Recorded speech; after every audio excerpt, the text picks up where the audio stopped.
you guys think your community is wonderful and that's what's driving the population growth. And you're wrong and you're right. Let me tell you the way in which you're wrong, because some of you haven't been insulted yet this morning. You say, Boise is wonderful, and you tell me all the wonderful things. You've got a great view, you like the climate, a lot of stuff. The wrong thing about thinking about how wonderful Boise is that I've traveled all over this country.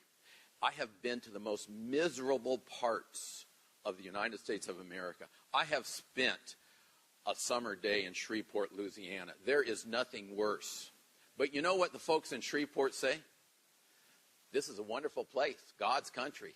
We are blessed to be able to live in Shreveport, Louisiana, even in August. Everywhere you go, people love where they live.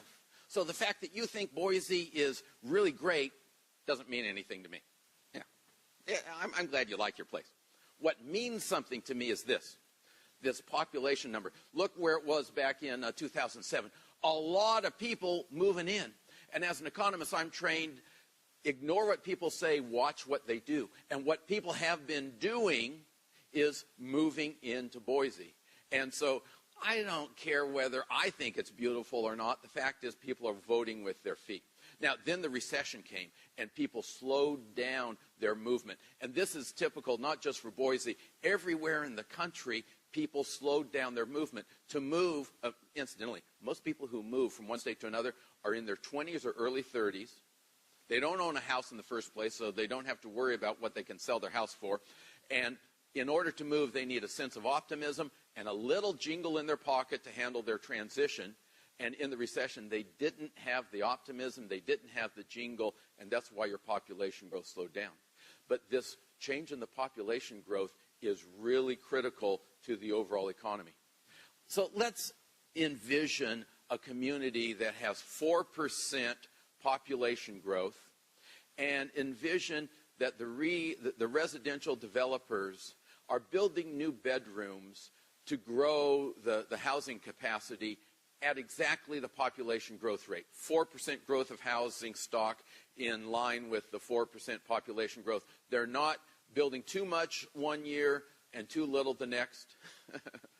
That's even more fanciful than this dream about the South Pacific, that the real estate developers are getting it right every year. But imagine they're getting it right, and then the population growth goes from 4% to 2%. Well, at 2% population growth, you need about half as many new bedrooms as you needed at 4%. The economy is still growing, the population is still growing, and 2% is still twice the national average. But if you go from 4% population growth to 2% population growth, your residential construction sector gets clobbered. And it's a big sector here because you've been growing so fast. And with the residential construction getting clobbered, the strip center construction gets clobbered, and there are ripple effects going all through the economy. And that's, I think, the biggest story about what has happened in Boise. It's turning around, it's getting better, but it's going to be a gradual improvement.